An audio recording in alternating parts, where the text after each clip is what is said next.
Okay.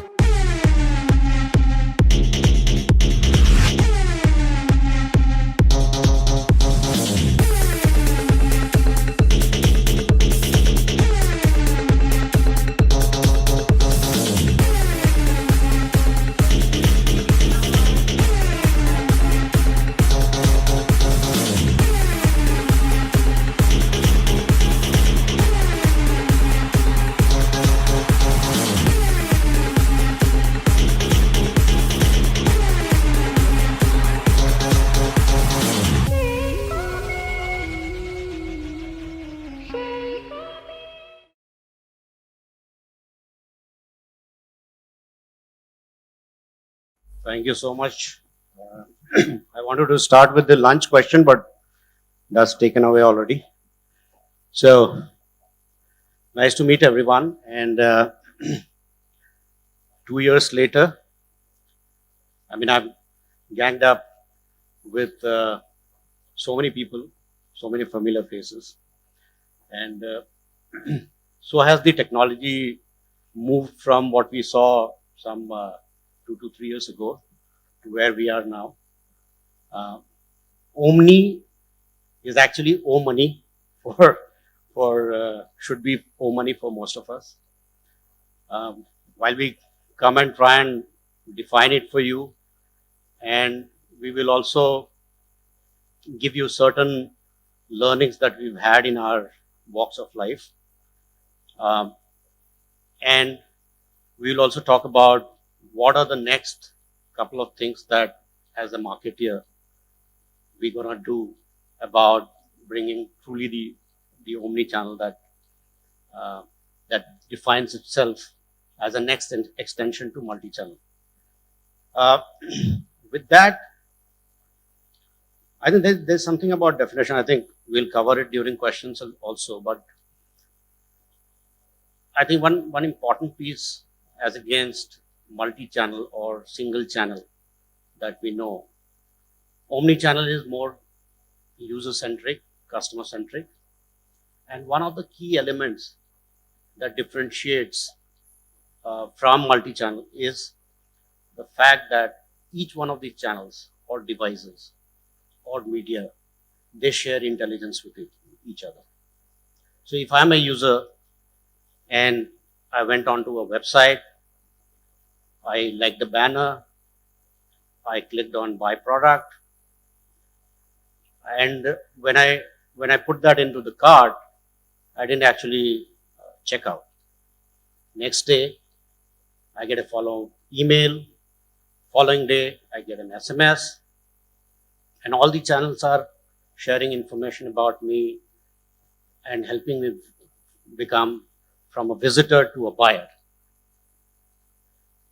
This kind of approach is a tough ask today because a lot of us focus on multi-channel or say single channel if you're a startup.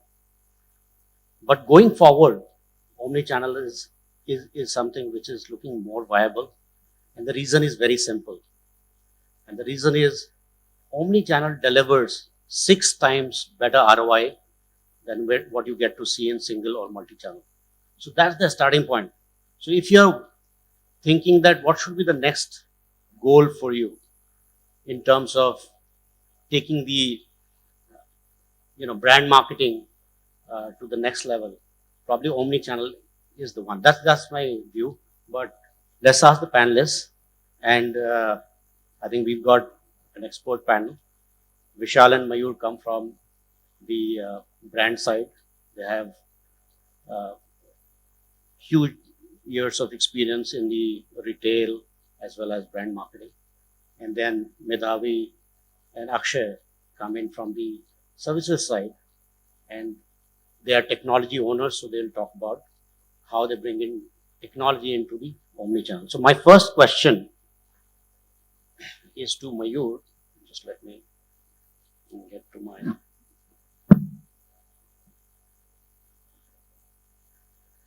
So my first question to Mayur is about is programmatic becoming popular? Sorry. Is there a clear way programmatic fits and works well in the omnichannel environment? And how do you see programmatic to set benchmark to cost metrics of all channels put together? Thank you, Rohit, for those group of questions acting like just one question. I would say programmatic is more becoming a necessity today. Okay, and that is becoming necessity because the journey that users are taking, the media that users are consuming, okay, that is becoming complex. Right? Today, one customer's journey spans through multiple channels of influence and channels of purchase. So there are two parts to it. One is channels of influence and one is channels of purchase. Right. So channels of purchase, when they are coming together, it becomes like a omni-channel retailing, and to a great extent, the retailers in this country have matured in that particular part. But when the channels of influence have to come together, that is the marketing, right? And um, they're not just coming together. The message should get adapted to the channel the user is, the platform that a user is, and it should also take into consideration how this customer or user has uh, engaged with your message in other media or other channels. So a lot of complexities are sitting uh, when we are talking about omni-channel marketing, right? So this complexity cannot be handled manually. Efficiencies cannot be brought in manually, and hence I think programmatic is one very important part of omni-channel marketing if you want to do it right and deliver higher ROIs. So, programmatic also is set to be auction-based media buying tech. So, how do you see that in a environment wherein the martech and adtech can be transacted as per the cost of the channel? Okay, so I think MarTech and AdTech both have to come together because, like I told you, there are two things happening. One is customer coming to the channels of purchase, and second, customers are getting influenced through multiple channels of communication. MarTech will bring in a lot of existing user insights or browser insights. AdTech will bring in a lot of third-party data, third-party information about the customer. And when we are marrying these two together, that is where we'll see the impact of omni-channel marketing coming into the picture. Right. So, yeah, I was referring to the cost. So, whether you do email marketing or you do adtech based marketing, I mean, there are costs involved. So, one needs to look at probably programmatic is the way wherein the cost can be normalized across the channel. So, this takes me to my next question to Vishal, and I think we're going to be talking about omnichannel. How do we define it in the context of offline and online? And if someone were to achieve an omnichannel environment within the brand, where should we start? What are the next steps? Thanks, Rohit, for this question. I think omnichannel, I think you and Mayur have defined, but let me just reiterate once again. It's a consumer-led strategy, right? Omnichannel is nothing but a consumer-led strategy and having a multiple touch points to it, right? Whether it starts with digital and goes to offline, or it starts with offline and comes to digital, right? I mean, and Mayur was just discussing some things offline. Like Robo was the new mantra when we started digital in 2004-5. People used to do research offline and buy research online and buy offline. Now Robo still stays, but now people do research offline. They'll go and try the clothes, look at the handset, understand, then see the price chupke in front of the store guys and buy it offline, right? So it's a multi-channel level approach, but technically omni-channel is a consumer-based approach, which tries and covers a lot of multi-channels in terms of your ecosystem. So it could start with digital, go to an offline digital out of home connected TV multiple other place, or it can be reversed as well, right? So it's a two-way approach, consumer-led, multi-channel approach. Coming to your next question again, which is an online to offline, right? It's the way attribution is evolving over a period of time, right? One is to get the data, which is attracting the data into a single programmatic stack or a DMP or a CDP, whatever we say, right? It has to be in a holistic system, which helps you to technically build your CDPs or CIPs in such a form that it translates seamlessly across all the channels, right?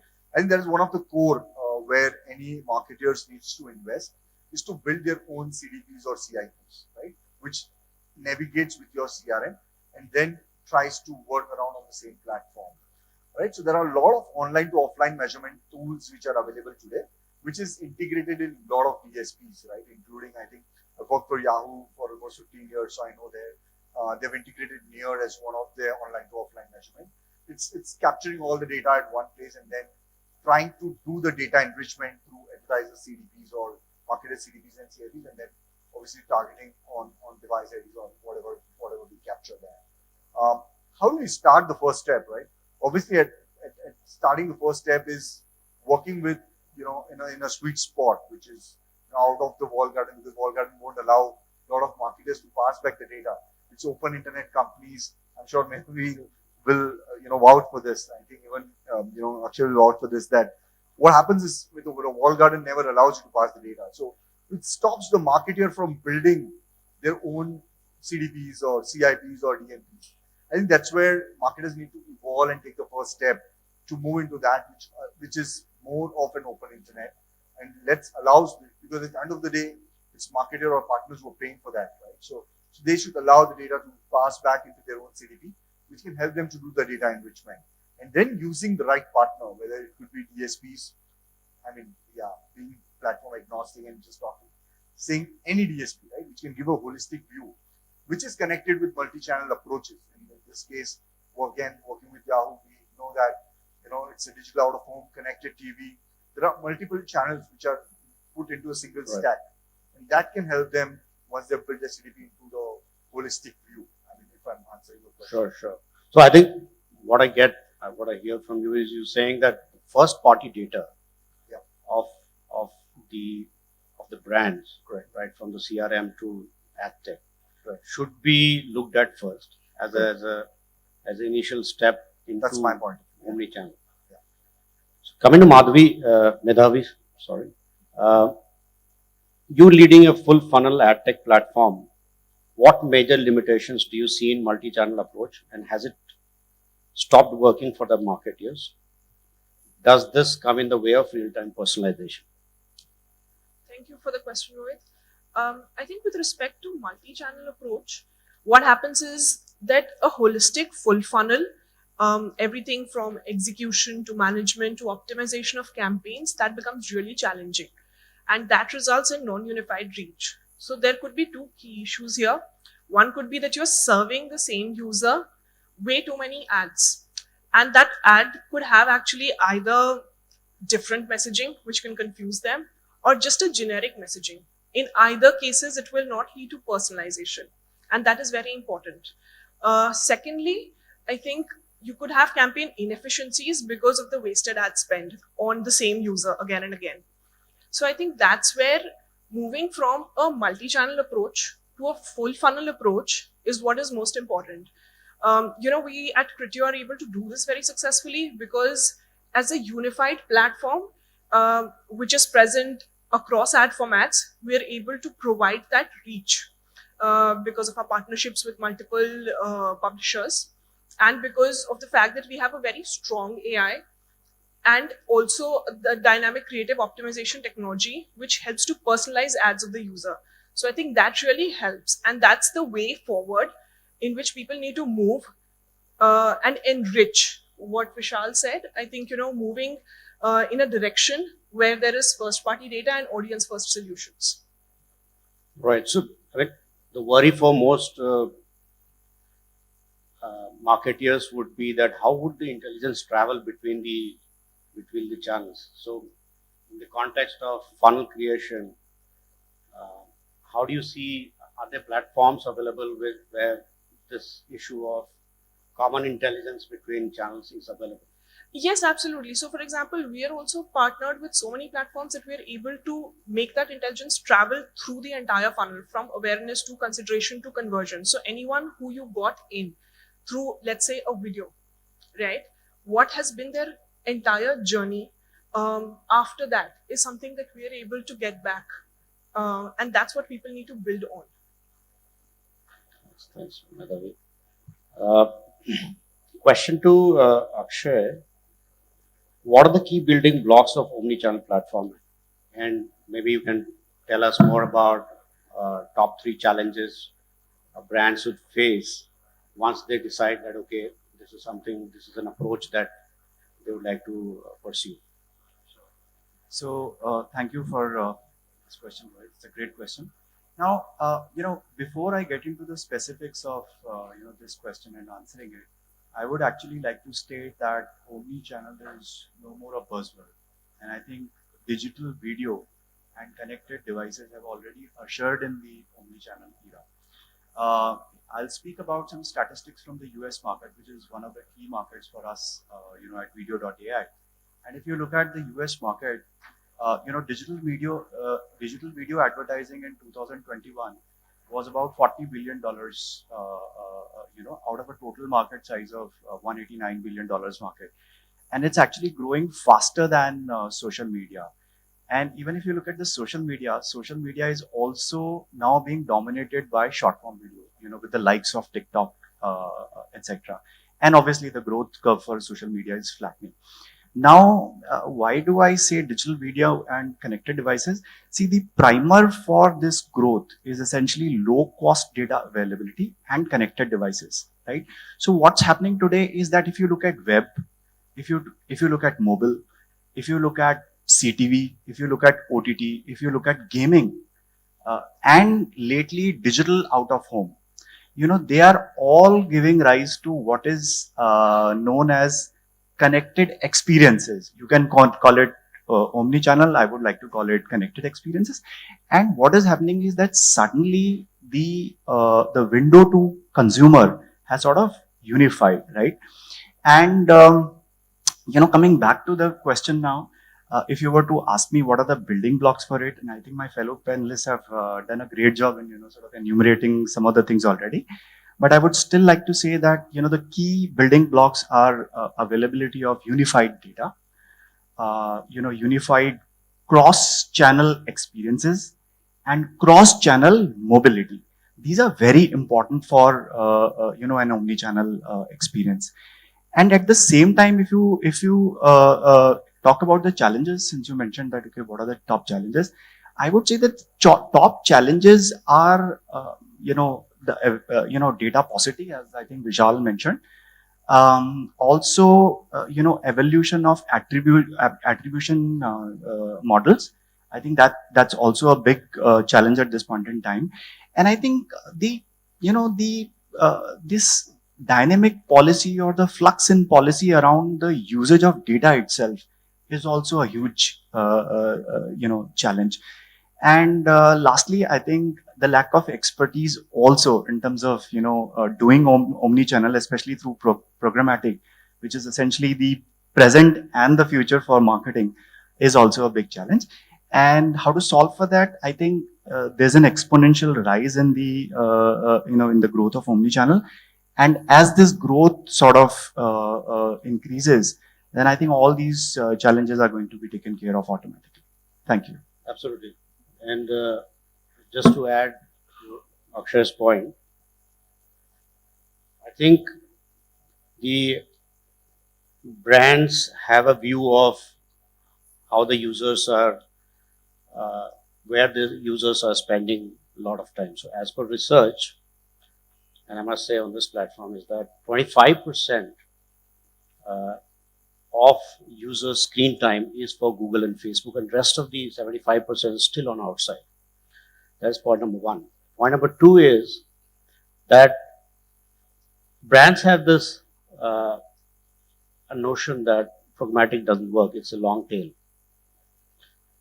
To my view, programmatic perhaps is a stepping stone towards omnichannel, because that's where you solve the problem of data coming in and enriching your first party. So I think these are the two viewpoints, and I think that could define your approach as well. I would just like to add to what you just said. Now, if you look at CTV data alone, if you look at US, 85% of households today have CTV, and the corresponding number for India is about 35%, right? And how do you reach those consumers, which were essentially being targeted by linear TV earlier, right? The only path is programmatic. And in fact, if you look at even linear TV for now and the way it is going to evolve in the future, the path to even linear TV advertising is going to be through programmatic. Madhav, you want to add anything?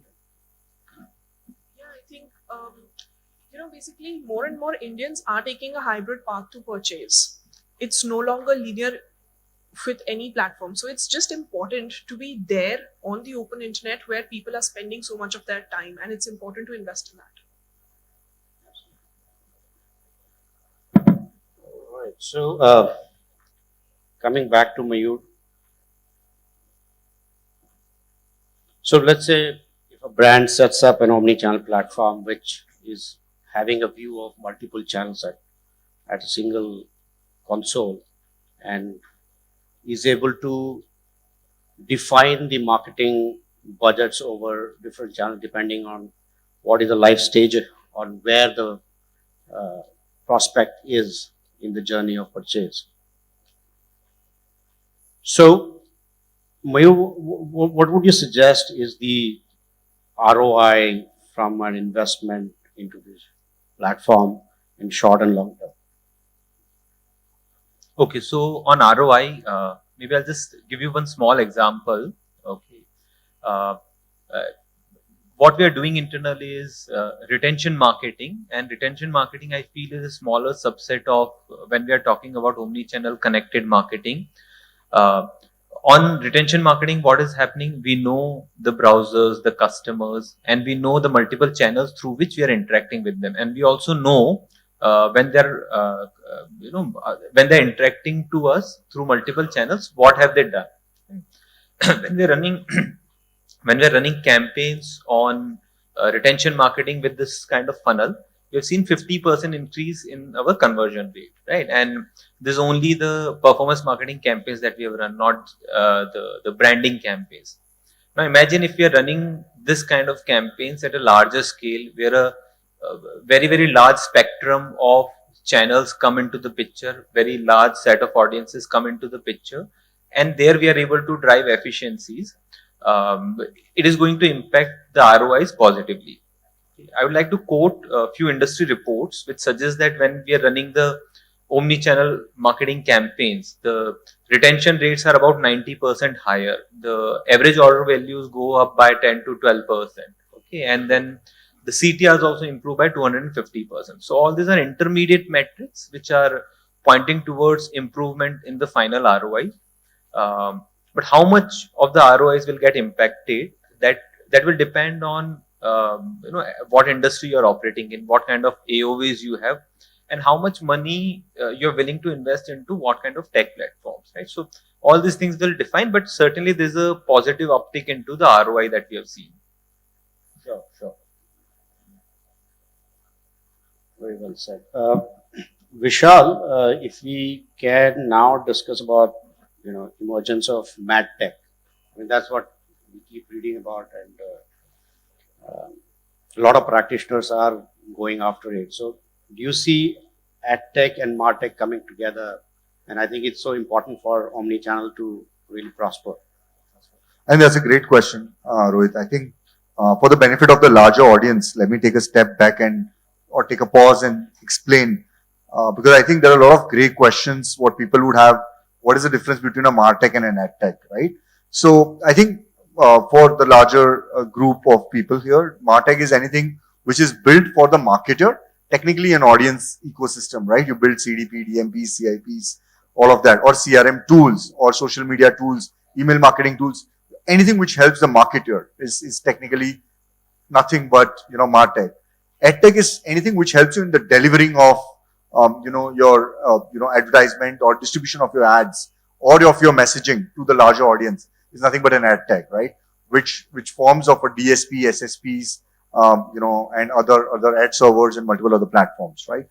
And why I said this is a great question is because we are seeing the trend that MarTech and AdTech has to come together for the better conversions, right? Or to give the better results.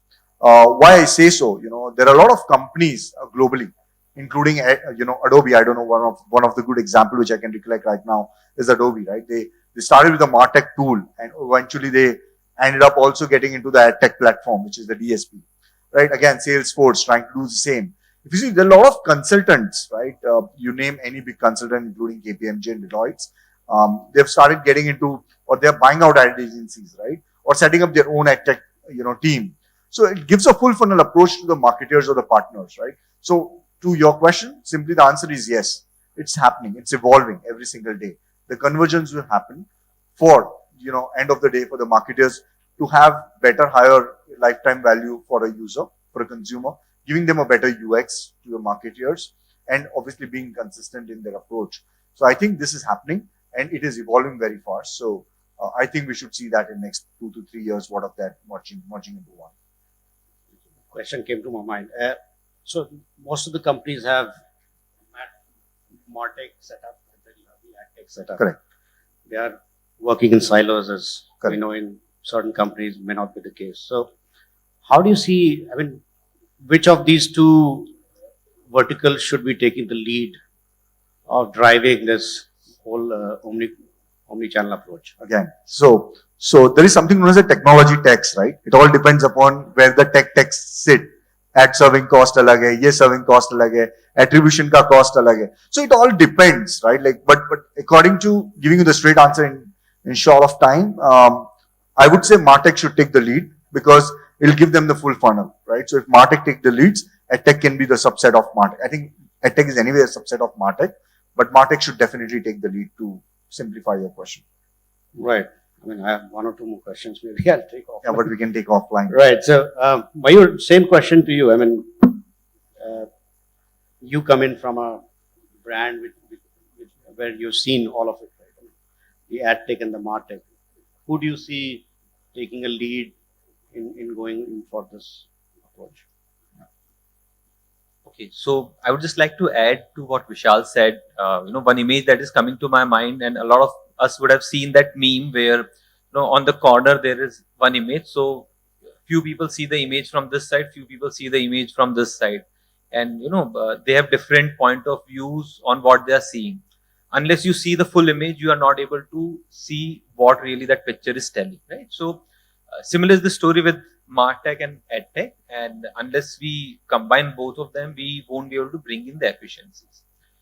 From brand's perspective, I would say MarTech has to take the lead because a lot of first-party data is sitting with MarTech, plus marketing team with this intent of improving efficiency. It is in their the ROIs are sitting with them, right? So they'll be able to drive their own KPIs. So yeah, basically MarTech should take this lead forward. Vedavi, what do you think? I mean, so MarTech is mostly trying to generate more engagement from existing users, right? And AdTech is trying to drive reach and get more customers into the fold. What's your experiences? Who should be taking? I think both of them need to come together. I think that is very important because MarTech and investing in that first party audience is very important. And at the same time, I think enabling the right kind of a partner to scale up that first party audience is also very critical. So I think both of them play an equal role where you can take the lead in terms of making your first party audiences, but you have to definitely engage with the ad tech partner so that you're able to take it to the next level. So are you suggesting that the MarTech team owns the first party data or the ad tech team would? Yeah, so ad tech team is able to enrich that first party data that is going to be there with the MarTech. Sure. Akshay, you run a global company out of India, and I'm sure you can talk about certain case studies which you've seen wherein omnichannel marketing has been put in force. Are there examples of that globally? I think if you have to look at, how beautifully omnichannel can be exploited, then I think Amazon has to be the perfect example. And I think the way they have done is really on two accounts. One is how they have sort of unified the data across the channels, and two, how they have also sort of created the channels. So which is they have actually expanded the channels, in terms of using that data. So let me explain it, a little more. At the heart of this unified data sits Amazon Prime, which is essentially the nerve center for all the data. And using Amazon Prime as the core, they've sort of expanded into other channels, whether you talk about video, whether you talk about audio, whether you talk about e-commerce, and lately also physical stores. They have more than 500 physical stores now. And they have been able to, sort of personalize and contextualize experiences for consumer basis, that unified data set. So I think Amazon has to be the best example. And in fact, if you look at, the increased usage of voice searches and how voice searches has made an impact in the market, and how Amazon has tapped it by creation of smart speaker category through Echo, and how they have made Alexa synonymous to, voice searches and, driving commerce. It's just phenomenal. But having said that, I think every brand cannot be, like Amazon. And I think therefore every brand, especially in the mid and the smaller market, need to have their strategy of their own. And I think which is where, as I said earlier, the what lies at the heart of delivering seamless, connected consumer experiences is the concept of digital video and programmatic, because that is the only way you can actually reach those audiences which are scattered across channels.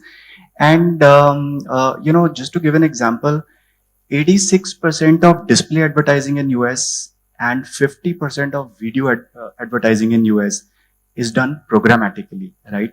So if you have to, look at cross-channel integration of experiences for your consumers, then I think digital video and programmatic has to be at the heart of, your marketing strategy. One follow-up on that, Akshay. So most of us see different kinds of companies. So first would be, say, starting out internet first companies, and then you have mid-sized companies, and then you have large CPGs. What is your suggestion? At what stage should one look at omnichannel? Is that for the large scale companies only, or do you see a startup also, trying to do something with omnichannel? I think that needs to be, defined by what the objectives of that particular company are. So, for example, if you are looking at an internet-first D2C sort of a brand, and suddenly you are looking at a large geo area for yourself where you want to reach out because you do not have the conventional distribution. So there you have to look at omnichannel from day one, because you have to have that geo targeting in place to reach out users contextually who could be the adopters of your brand, and you have to look at pioneers who are going to come into the fold of that brand. But let's say if you're a mid-market brand, who's trying to launch regionally or be in a limited set, then omni-channel approach could evolve over a period of time, and maybe single channel or let's say a combination of channels could be the starting point, progressively leading to omni-channel approach through programmatic means. Thanks, Akshay. So we're just coming to close. I think I'm getting the signal from the other end. My last question to Medhavi. We're hearing a lot about Google deprecating the cookies, and some dynamics are going to change over a period of time. So, Medhavi, does omnichannel or full funnel construct help in mitigating cookie deprecation by Google? I think, with cookie deprecation being an imminent possibility, it is important for both marketers and ad tech partners to be future ready. And I think the things that need to be focused upon are, firstly, as we've said so many times, building your first party audiences and enriching it with the right ad tech partner. I think that is crucial. Secondly, delivering personalized ad experiences so that users are most engaged. And I think, engaging valuable in-market consumers throughout their buying journey. So like at Criteo, I think we've invested, like retargeting used to be the backbone of the company for a really long time. But what we did was we invested in these audience first solutions in the past few years to ensure that now we are present throughout the funnel, be it video, app install, consideration, commerce audience. We are present everywhere. And I think that is very important also. Criteo's first party media network spans across 21,000 retailers, thousands of publishers, and that really helps and that can enrich the first party audiences of any partner. Then secondly, in terms of delivering hyper relevant personalized ads, our creative optimization technology is able to deliver the right product to the right user at the right time. And in terms of in-market consumers, we have a commerce audience offering that taps into 120 plus intent signals. And that ensures that you're reaching out to maximum audiences. In India, like our reach is about 200 million audiences. And more than 150 advertisers have actually already tested this. So I think if anyone needs to test these audience first solutions, the right time is now. Thank you so much. I think that brings us to the end of the session. Do I have a bonus question? No? But this is a question from audience. Let me ask Mayur, because he's coming from Tata and I heard him talk about Tata Neo. So just give us a little bit of background of this new launch that happened only last week. Okay, so through New, we are trying to bring together all Tata brands under one platform, and we're still on this journey where integration with all the companies who are very, very diverse in their nature, very diverse in the way data is getting stored. And every day we are learning about how do we bring this data together. At least from Titan's perspective, I can say that, we have a very different